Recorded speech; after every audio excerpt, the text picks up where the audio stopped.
All right, we're gonna take a look at the garden today and see what there is to do, as well as a few things that I have done. But there's quite a long list of things we want to get done, and we're making sure we get our list made so that everything can hopefully happen in time.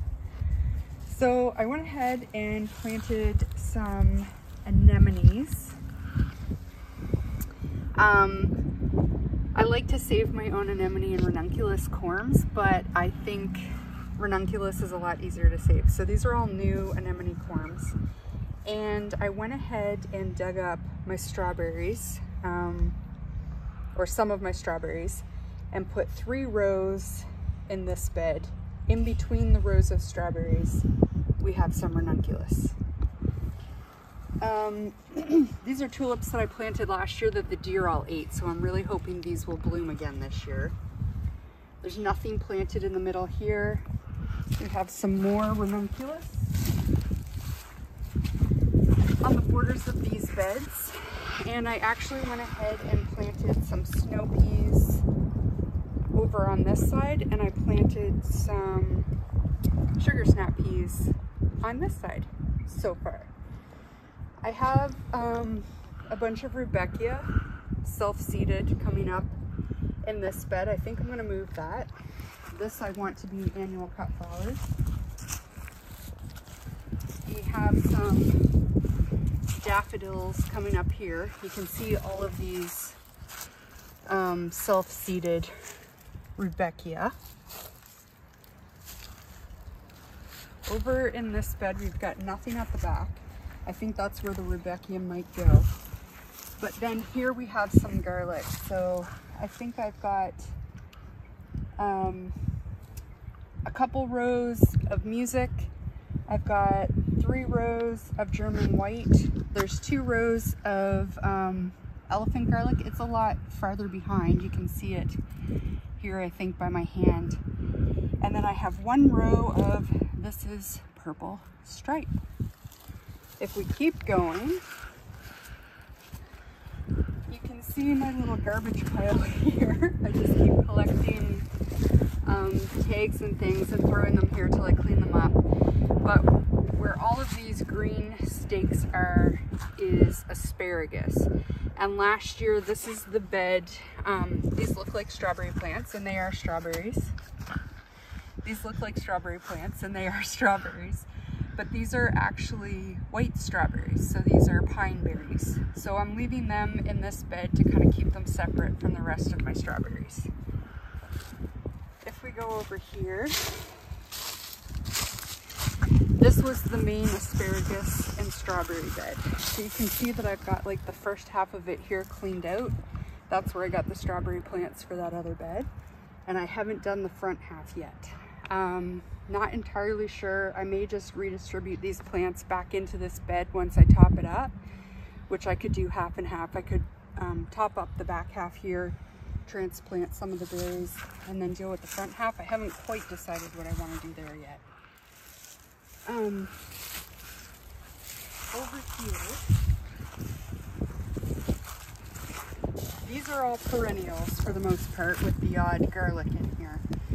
So there's a lot of delphiniums. This whole half of the bed is delphiniums. But I also have some yarrow, some daisies, some echinacea, and some sedum. All of these things I want to move in front of the shed. We want to put a garden in front of the shed and make that a little cuter. And it'll also free up this space. This is where I plan to put the tomatoes and the peppers this year. Keeping an eye on Lola at the same time.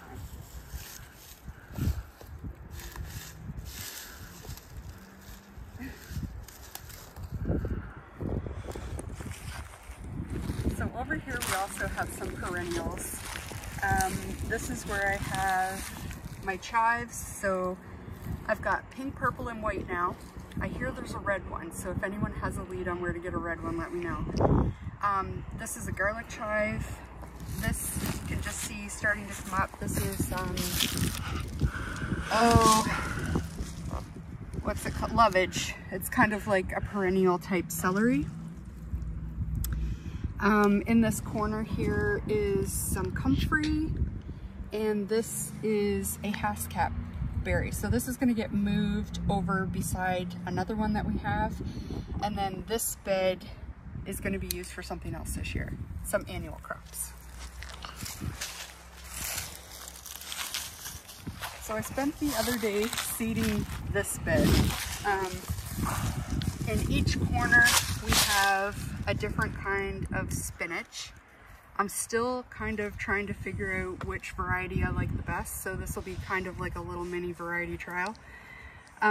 We've also got some Swiss chard and rutabagas in between each of the corners, and then in the very center we have carrots. We have Touchon carrot and Littlefinger, and these will be growing all season. I'm hoping though that in the corners, once the spinach has finished or bolted, I'll be able to rip those plants out, and I want to put a ground cherry in each corner.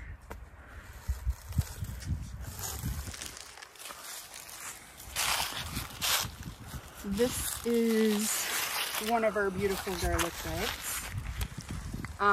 We've got a few kinds here as well. I kind of mixed them up this year. I didn't want all of my eggs in one basket, so I wanted a few of each variety everywhere we planted it, and we do actually have one bed out front of the house as well. But here I have, this is German white. Then I have one row of the elephant garlic. Again, these ones are a little bit further along. I think this bed warmed up before that other bed, thawed a little quicker. All of the garlic looks a little more advanced. And then this patch here is music garlic. Again.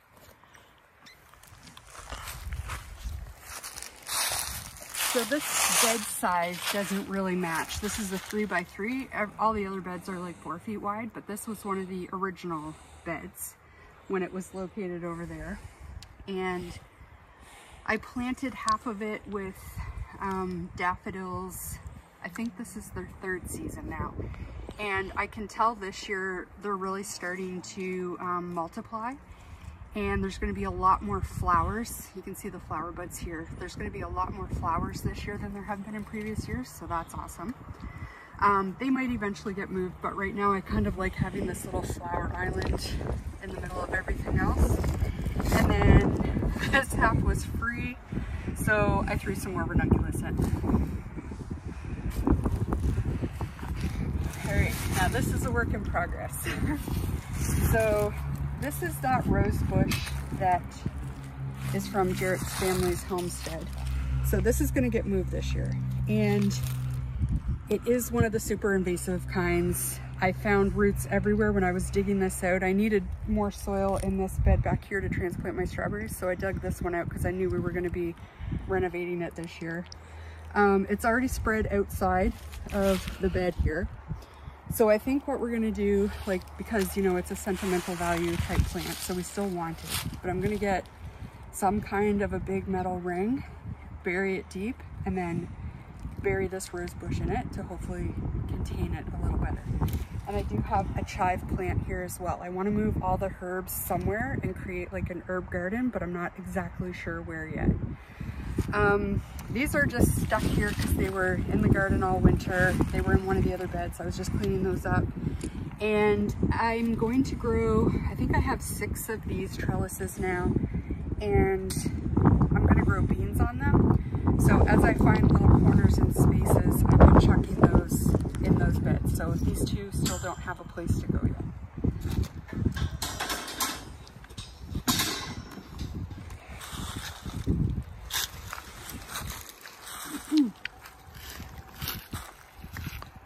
Okay, so this bed here has a lot going on. These are the saffron crocuses. We planted them a 1.5 years ago. They haven't bloomed for us yet, but they are multiplying. So I'm hoping this fall, they're a fall blooming crocus. I'm hoping this fall that we'll finally get some saffron to harvest. That's just an ornamental onion. Then you can see where we had a lot of our kale planted last year has self-seeded and has come back. It survived the winter. And I did see there's little newly germinated seeds coming up in some places too. Some of these I might transplant, or I might start new transplants indoors. I haven't really decided yet. On this trellis, I ended up planting some shelling peas at each end. So this first third and the last third. In the middle, I plan to plant some cucumbers once it's warm enough. We're still probably 5 or 6 weeks away from our last frost. So it's still way too early for cucumbers, but peas, carrots, you know, those root vegetables, things like that, it's definitely not too early. Down at the end here,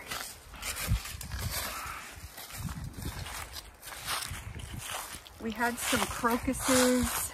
These are muscari. There's some various tulips and alliums and things. A couple years ago, I got some bulbs discounted at the end of. So a couple years ago, I got some bulbs on discount in the fall, and I didn't have a plan or a place for them ready, so I just stuck them in the end of this bed. I still don't really have a plan for them. When we get that bed done in front of the shed, if there's room for bulbs, I'll definitely stick them in there. The other thing we're gonna have to worry about, probably not this year, but in the next year or two, is this is one of the original garden beds that my dad built in 2017, and it was used wood at the time. He is a contractor and he used to use this as part of his staging. So it was already showing wear when I got it, and you can see that this corner is a little rotten. Most of it is still okay. There's spots that are starting to go, but we're gonna have to start thinking about possibly replacing these in the next little while. And I'm going back and forth on if I actually want to replace the wood or if I just want to have mounded beds. And I've been thinking about digging out the sod in between the beds and putting down like mulch of some kind. Don't have to make that decision for another year, hopefully, but it's something that is on the horizon. Or crushed rock. I don't want rocks in the grass in case we want this lawn again someday. Yeah. Okay, let's go over here. So this is kind of our fruit alley. We've got 4 apple trees, some blueberry bushes, and a hascap. That other hascap is gonna come over here and join his brother. And you can also see the hascap is budding out nicely. But these poor apple trees, you can see the tips of them. The deer are eating them big time. So this year, these poor things have been here for 3 years. We really have to give them some protection this year and probably fence out, just get some stakes, put some deer fencing around them just to give them a fighting chance. They haven't grown in like 3 years because they keep getting chomped back. Okay, so this is the dahlia bed. It is a mess right now. I've had various cut flowers in it and just kind of let them go to seed last year. So while a large portion of this is weeds, there are some actual cut flowers in here. I think this is Dara, or it might be, I think Nigella comes back, or Leia, bachelor's buttons. So some of these things are gonna get dug out and put over where the Rudbeckia is currently growing, and we'll have a little annual garden over there for cut flowers. There's also, where you see these cages, you can see it over here. A friend at work gave me some peonies, so you can see the red little peony bud right there, I think, next to a cut flower that we'll dig out maybe. And there's 4 of them in this garden, so we'll avoid those areas. So other than that, it needs a really good weeding. It needs re-edged, and I will definitely give it a topping up of compost at some point. So that is our little grand garden tour. thank you to my handsome helper today who did the camera work. And yeah, we'll definitely keep you guys updated as the season goes. Thanks for watching.